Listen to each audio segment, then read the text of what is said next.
40 साल पहले अंधा कानून फिल्म में रजनीकांत हेमा मालिनी के भाई बने थे।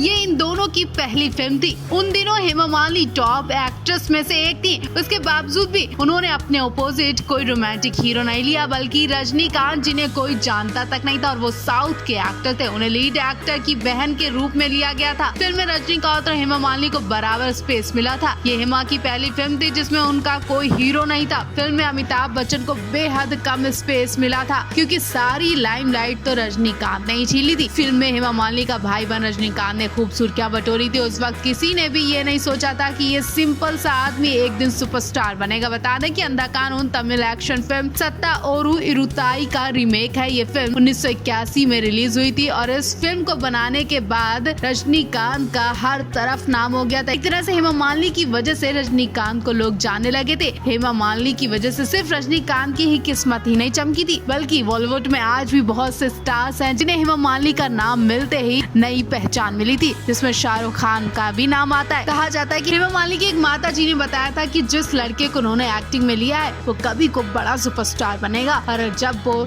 शाहरुख खान सुपरस्टार बने तब हेमा मालिनी को उनकी कही बात याद आई।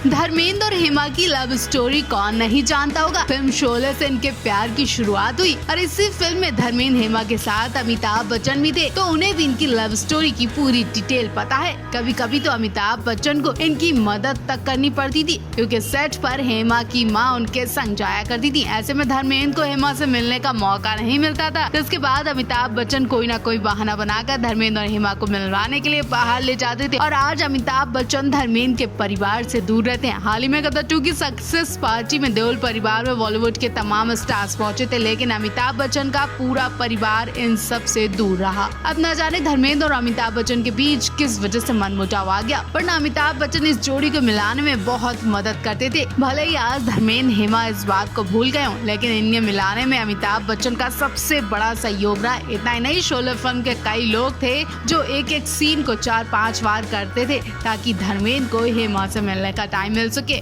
हेमा मालिनी जैसी खूबसूरत टैलेंटेड अदाकारा के लिए कौन नहीं पागल होना चाहेगा। धर्मेंद्र ने तो इनके लिए अपनी जिंदगी में बड़ा दांव खेला था जिसे पूरे जमाने ने देखा, लेकिन कोई और भी था जो हेमा मालिनी के लिए पागल था। जी हाँ, अपने जमाने के सुपरस्टार संजीव कुमार हेमा को बेइंतहा प्यार करते थे। सीता और गीता फिल्म से संजीव हेमा की नजदीकियां बढ़ने लगी थी। संजीव का रिश्ता हेमा के घर भेजा गया। हेमा की माँ शादी के लिए राजी हुई, लेकिन उन्होंने एक शर्त रख दी कि शादी के बाद भी हेमा फिल्में करेंगी, जो कि संजीव को मंजूर नहीं थी। संजीव घरेलू लड़की चाहते थे जो उनकी माँ की सेवा करे और घर के काम करे। हेमा ने जब इनकार किया तो संजीव ने कभी शादी नहीं की क्योंकि उन्हें एक डर भी था कि अगर शादी हुई तो उनकी मौत हो जाएगी और अगर बेटा हुआ तो भी मौत हो जाएगी, क्योंकि जब संजीव के भाई 10 साल के थे तो पिता की मौत हो गई थी। जब संजीव का बेटा 10 साल का हुआ तो संजीव के भाई की मौत हो गई और उसके बाद संजीव ने शादी से मन हटा लिया। उन्होंने कभी शादी नहीं की। उसके बाद उन्होंने एक बेटे को गोद लिया। जब वो 10 साल का हुआ तो संजीव की हार्ट अटैक से मौत हो गई। उनके कमरे से उनकी डेड बॉडी निकाली गई थी।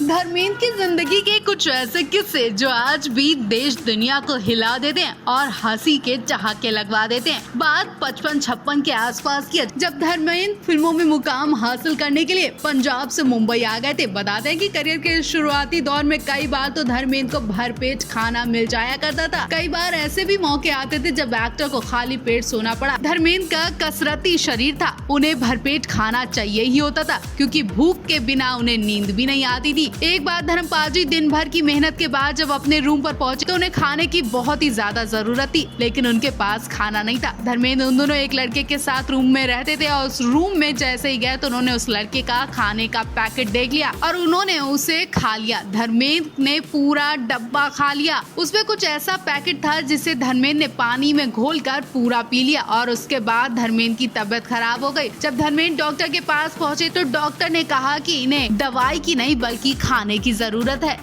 इस वक्त धर्मेंद्र अमेरिका में हैं और अमेरिका से वो लगातार कुछ दिलचस्प फोटो शेयर कर रहे हैं। इस बीच उन्होंने दिवंगत स्टार प्राण के साथ अपनी एक पुरानी फोटो शेयर की। इस फोटो को शेयर करते हुए उन्होंने बताया कि उनसे कुछ नॉटी सवाल पूछ रहे हैं। ये फोटो सोशल मीडिया पर तेजी से वायरल हो रही है। फोटोज में देखा जा रहा है कि प्राण एक सोफे पर बैठे हुए हैं, जबकि धर्मेंद्र उनसे झुककर बात कर रहे हैं। धर्मेंद्र और प्राण दोनों खिलखिलाकर हंस रहे हैं। धर्मेंद्र कुछ बोलकर हंस रहे हैं, जबकि प्राण मुस्कुराते हुए एक हाथ उठा रखा है। फोटो को शेयर करते उन्होंने लिखा, बीमार प्राण साहब से कुछ शरारती सवाल, इंडस्ट्री के सबसे प्यारे इंसान। अब ना जाने धर्मेंद्र ने ऐसी क्या बात प्राण से की कि प्राण उनकी तरफ थप्पड़ मारने के लिए हाथ उठाते हैं और दोनों हंसी से खिलखिला रहे हैं। प्राण और धर्मेंद्र ने धर्मवीर, जुगनू और प्यार ही प्यार जैसी कई ब्लॉकबस्टर फिल्मों में साथ काम किया। 12 जुलाई 2013 को 93 साल की उम्र में प्राण ने मुंबई में आखिरी सांस ली थी। ये वो लंबी बीमारी से पीड़ित थे। उनके निधन पर इंडस्ट्री शोक में डूब गई थी। यहाँ तक फैंस भी उनके जाने पर बहुत दुखी हुए थे।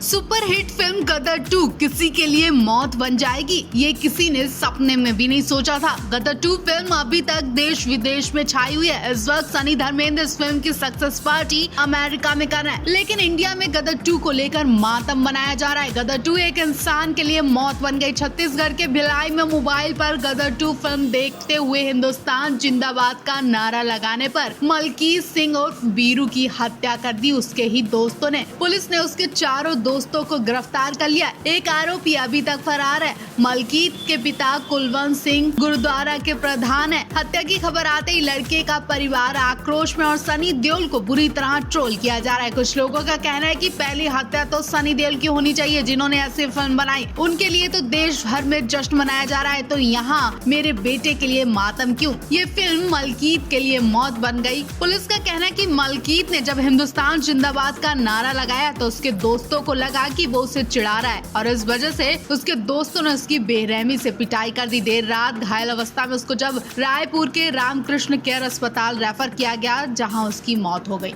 हाल ही में शबाना आजमी ने धर्मेंद्र संग रॉकी और रानी की प्रेम कहानी में किसिंग सीन किया था, जिसके बाद से शबाना धर्मेंद्र काफी चर्चा में। हालांकि शबाना शुरू से ही टॉप एक्ट्रेस में से एक रही हैं, लेकिन कुछ सालों से वो इंडस्ट्री से गायब थी। फिलहाल वापस आ चुकी हैं और कल उन्होंने अपना बर्थडे भी सेलिब्रेट किया। इस मौके पर शबाना ने बताया कि वो कब का मर चुकी होती। वो ट्रेन ट्रैक से कूदकर सुसाइड करने वाली थी, लेकिन बच गई। दरअसल शबाना के माता पिता दोनों शायरी लिखा करते थे, लेकिन पिता जो भी कमाते थे वो पार्टी को फंड दिया कर देते थे, जिससे घर के खर्च नहीं पूरे होते थे। शबाना ने पेट्रोल पंप पर, कॉफी शॉप पर वेटर्स के तौर पर काम किया, जिससे उनका घर का खर्च चलने लगा। गरीबी की वजह से शबाना ने चोरी तक की। शबाना ने पैसे लाकर माँ को दिए। माँ ने पूछा तो कहा कि सड़क पर पड़े मिले। तभी पास की महिला आ गई और उसने बताया कि मेरे इतने पैसे नहीं मिल रहे। माँ ने शबाना को मारा और शबाना गुस्से में सुसाइड करने रेलवे स्टेशन पहुँच गयी। शबाना कूदने ही वाली थी, तभी स्कूल के चपरासी ने देख लिया और उन्हें समझा कर घर ले गए। शबाना की माँ डांस भी सिखाती थी। माँ के संग स्टेज पर काम करते करते शबाना एक्टिंग सीख गई और फिल्मों में काम कर शबाना ने कई नेशनल अवार्ड भी अपने नाम किए।